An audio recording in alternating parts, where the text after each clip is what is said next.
Hello students, how are you? I hope you are well. Our schools are again closed.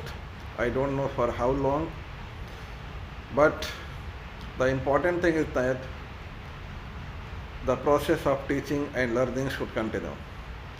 So we have again switched to online classes. Today I am going to start the explanation of the story Evans tries an O-level by Colin Dexter. This is a story about a criminal called Evans. His full name is James Frederick Evans. He is a prisoner at Oxford Prison. In this prison, in this jail, the prisoners are given an opportunity of learning and education and also appearing in the examination. So Evans uses this opportunity to escape from the prison. So let us read how Evans finally succeeds to escape from the prison. The jail authorities made all the precautions to stop his escape.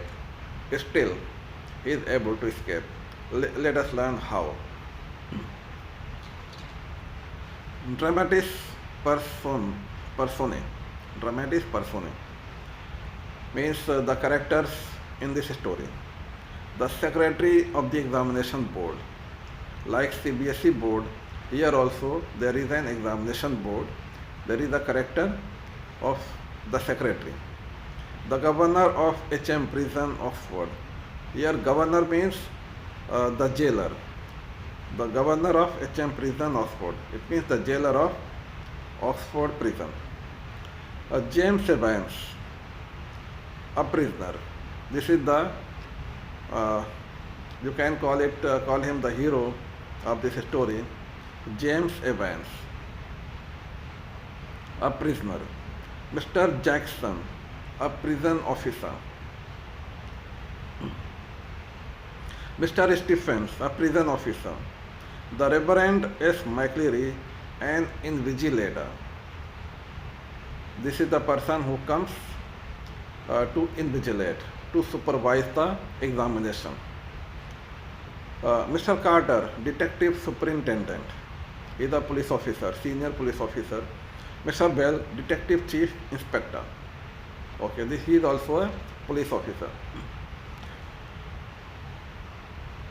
All precautions have been taken to see to it that the O-level German examination arranged in the prison for Evans does not provide him with any means of escape. So in this prison, all the precautions have been made to see to it. See to it means to ensure that the O-level German examination that has been arranged in the prison does not provide the prisoner, the examinee, any means to escape from prison. तो jail के अंदर जो है वो सारी precautions ले लिए गए हैं ताकि एग्ज़ामिनेशन के दौरान जो है कोई भी ऐसी बात ना होने पाए जिससे कि जो एग्ज़ामिनी है यानी कि जो एवेंस जो प्रिजनर है जिसका एग्ज़ामिनेशन हो रहा है वो वहाँ से escape कर सके. Okay. It was in early March when the secretary of the examinations board received the call from Oxford Prison. Okay. So what happens? The secretary of the examination board, he receives a call from the Oxford Prison. Who calls him? Of course, it is the governor of the Oxford Prison who calls the secretary of the examination board.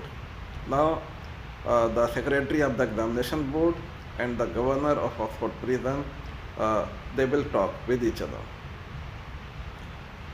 It's a highly unusual request, Governor, but I don't see why we shouldn't try to help.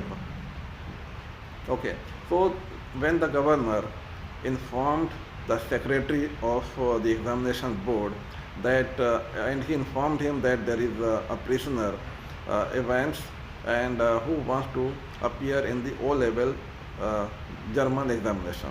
The name of the examination is O-level German examination.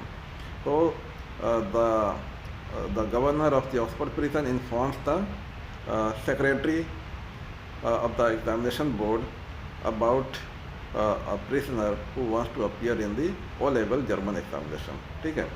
After that, the secretary, this is the statement of the secretary of the examination board.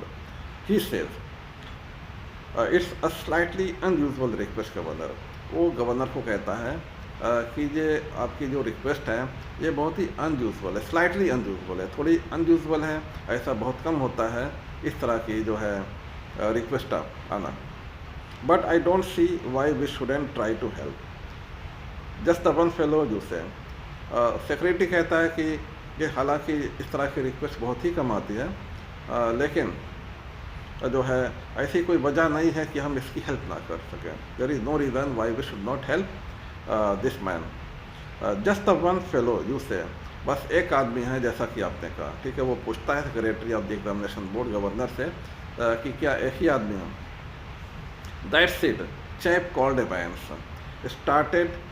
तो now the governor tells the secretary and he answers his question in the affirmative and tells him that it's just one person and his name is Evans. Chap means chap का मतलब होता है man और boy. वो बताता है कि हाँ बस एक आदमी है और जिसका नाम जो है एवेंस है. Started night classes in O level German last September. तो ये जो बातचीत हो रही है ये हो रही है मार्च के महीने के शुरू में, अर्ली मार्च. और गवर्नर साहब उनको बताते हैं सेक्रेटरी एग्जामिनेशन बोर्ड को कि ये जो इवेंट्स हैं इसने नाइट क्लासेस लेने शुरू की थी जर्मन लैंग्वेज में उस सितंबर में. It means 6 months back events started taking O level German classes. Says he is dead keen to get some sort of academic qualification. Governor साहब सेक्रेटरी को बता रहे हैं कि ये जो इवेंट्स हैं वो डेड कीन है का मतलब कि बहुत ज़्यादा इंटरेस्टेड है, बहुत ईगर है वो कोई एकेडमिक क्वालिफिकेशन हासिल करने के लिए. तो the governor informs the secretary examination board that the name of the man is Evans and he has been taking German lessons for the last 6 months since September, and he is very eager to have some kind of academic qualification. Okay. Is he any good? ये secretary पूछते हैं क्या वो अच्छा है पढ़ने में. He was the only one in the class, so you can say he's had individual tuition all the time, really. तो गवर्नर साहब सेक्रेटरी को बताते हैं कि वो क्लास में बस अकेला था और उसने इंडिविजुअल ट्यूशन एक तरह से लिया. He had individual tuition all the time. क्योंकि वो क्लास में अकेला था इसलिए उसने इंडिविजुअल ट्यूशन लिया है. और would have cost him a packet if he had been outside. मतलब क्या है पैकेट का मतलब क्या है? ह्यूज सम ऑफ मनी, यानी काफ़ी पैसा. तो गवर्नर साहब बताते हैं कि क्योंकि इस यहाँ पे प्रिजन में वो अकेला ही आदमी था जिसको इंडिविजुअल ट्यूशन मिला. अगर ये बाहर इस तरीके का ये ट्यूशन लेता, इस तरह की क्लास लेता तो इसको काफ़ी पैसा खर्च करना पड़ता. It would have cost him huge sum of money if he had taken such type of classes outside the prison.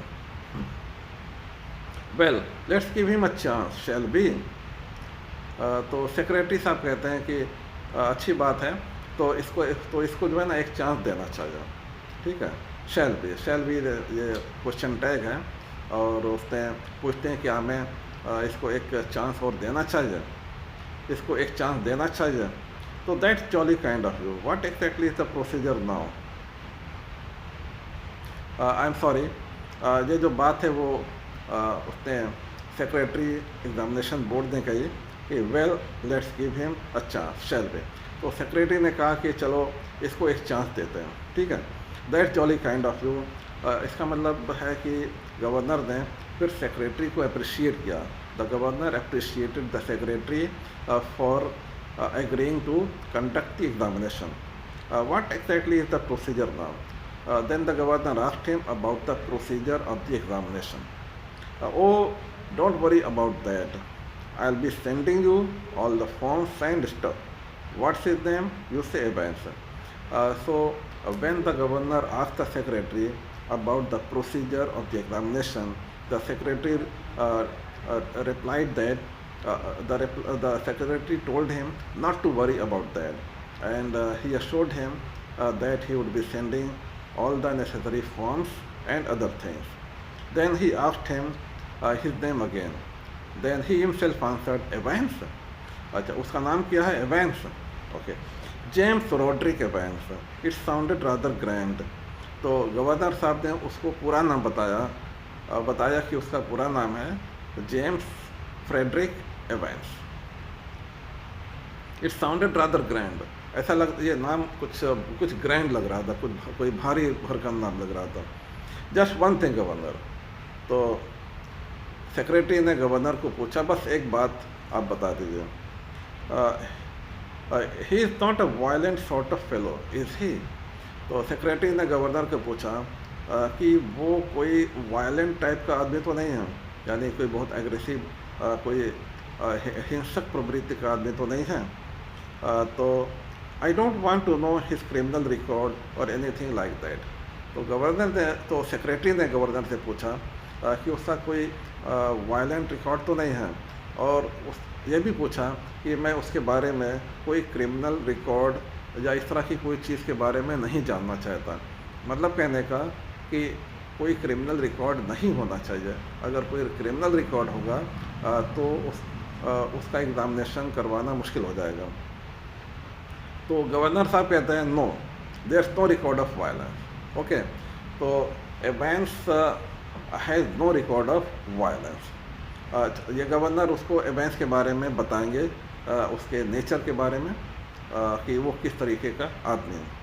एक तो ये बात हो गई कि he has no record of violence, quite a pleasant sort of chap. और Evans किस तरीके का आदमी है? वो pleasant sort of pleasant kind of person है, काफ़ी खुशमिजाज आदमी है। They tell me bit of a card. Card का मतलब होता है बिटी, या एंटरटेनिंग या फ़नी टाइप ऑफ पर्सन, ठीक है। वो बहुत ही फ़नी टाइप का आदमी है और एंटरटेनिंग, मजाकिया टाइप का आदमी। Really one of the stars at the Christmas concert. Concert means musical performance in public, जैसे सॉन्ग और सिंगिंग का कोई पब्लिक म्यूज़िकल परफॉर्मेंस हो स्टेज पर, जैसे कोई बड़ा सिंगर या बड़ा कोई म्यूजिशियन है, वो अपनी परफॉर्मेंस देता है स्टेज पर, उसको कॉन्सर्ट कहते हैं। ओके, तो वो गवर्नर साहब बताते हैं कि ये जो क्रिसमस कॉन्सर्ट होता है उस मौके पर जो है ये एक स्टार होता है, यानी ये Evans also participate in the Christmas concert. Imitations, you know the sort of thing Mike Yarwood stuff. उसको बताते हैं गवर्नर साहब इमिटेशंस मीन्स टू कॉपी, और मिमिक्री जो दूसरों की कॉपी करते हैं या मिमिक्री करते हैं, उसको कहते हैं imitation. You know the sort of things Mike Yarwood stuff. अच्छा, माइक यार वुड जो है ये एक कॉमेडियन है, मतलब कहने का वो माइक यार वुड स्टफ का मतलब होता है माइक यार वुड टाइप की चीज़। तो वो कहते हैं कि ये एक इमिटेशन करता है माइक यार वुड की तरह, जैसे माइक यार वुड करता है उसी तरीके से ये भी जो है लोगों की नकलें उतारता है। No he just a congenital kleptomaniac. वो कहते हैं कि इसका कोई वायलेंट रिकॉर्ड तो नहीं है, लेकिन ये थोड़ा सा कॉन्जेनिटल क्लेप्टोमेनियक है। और वो बताते हैं कि ये जो एवेंस है ना, वो कॉन्जेनिटल मीन्स बाय बर्थ, ठीक है, पैदाइशी। Kleptomaniac means person who suffers from kleptomania. Kleptomania का मतलब होता है an uncontrollable desire to steal. Okay, तो वो बताते हैं ये क्लेप्टोमेनिया का मतलब होता है कि कभी कभी किसी के अंदर जो है ना चोरी की एक अजीब सी एक अनकंट्रोलेबल डिज़ायर होती है, विश होती है कि वो अपने आप को रोक नहीं पाता है चोरी करने से। वो चोरी करता ही करता है, चाहे उससे कुछ फ़ायदा हो या फ़ायदा ना हो। ऐसे आदमी को क्लेप्टोमेनियक कहते हैं। उसको बताते हैं कि ये जो इवेंट्स हैं ये एक्चुअली ये बाय बर्थ क्लेप्टोमेनियक है। He is a, in other words we can say that he is a habitual thief. That's all. So we learned a few things about Evans's nature. He has no record of violence. He is a pleasant kind of person, and he is a guard. Means he is a funny or witty type of person, and he likes to imitate others. Okay, and he is a congenital kleptomaniac. The governor was tempted to add something else. So governor wanted to say something more, to tell him something more about Evans. But he thought better of it. मतलब कहने का कि वो कुछ और बताना चाहते थे, फिर उन्होंने छोड़ा, मतलब इसको ना बताना बेहतर समझा। he would look after that particular side of things himself. कोई बात उनके दिमाग में थी जो बताना चाहते थे, लेकिन फिर सोचा बेहतर है ना बताएं, क्योंकि उस चीज़ को जो है ना he would look after that particular side of things himself.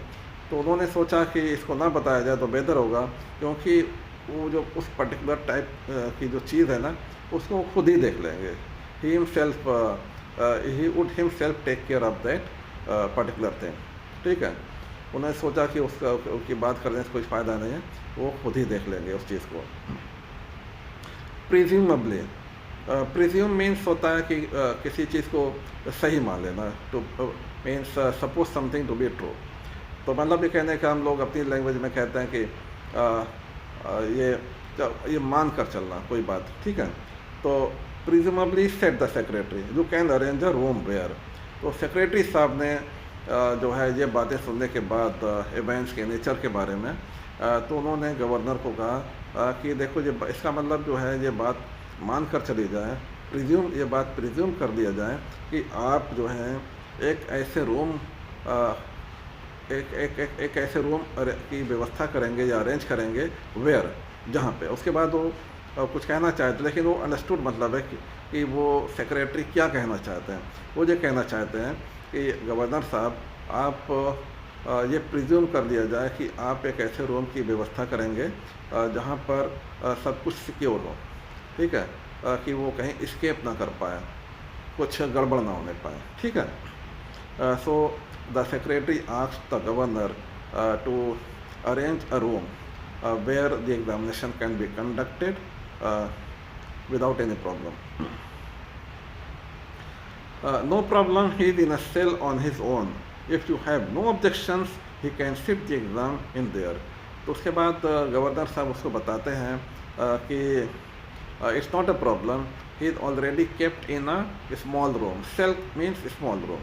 So Evans is already kept in a small room, and he tells the secretary that if he has no objections, Evans can sit in the room for the examination. ठीक है, उन्होंने बताया कि अगर कि एवेंस जो है already एक सेल में रहता है और उसको रखा गया है एक सेल में, और अगर सेक्रेटरी साहब को कोई ऑब्जेक्शन ना हो तो उसी सेल में ही जो है उसका एग्जामिनेशन करवा दिया जाए।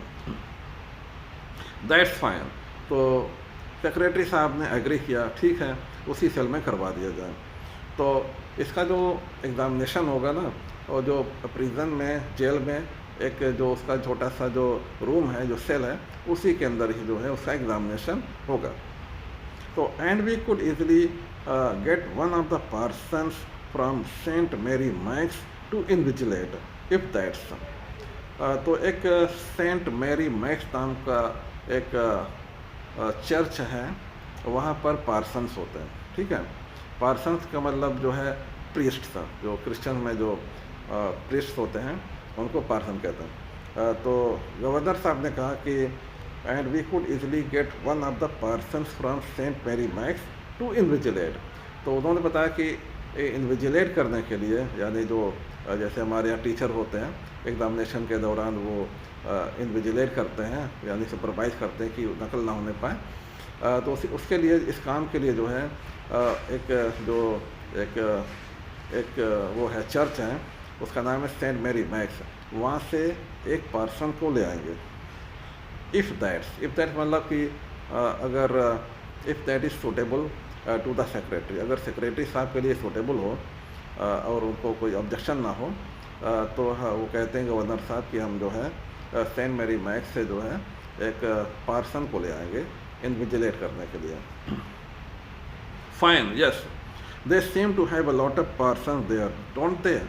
तो सेक्रेटरी ने जो है उन्होंने भी एग्री किया, कहा ठीक है, फाइन, और ये भी कहा कि वहाँ पे जो चर्च है वहाँ पे काफ़ी पार्सन्स होते हैं, डोंट दे।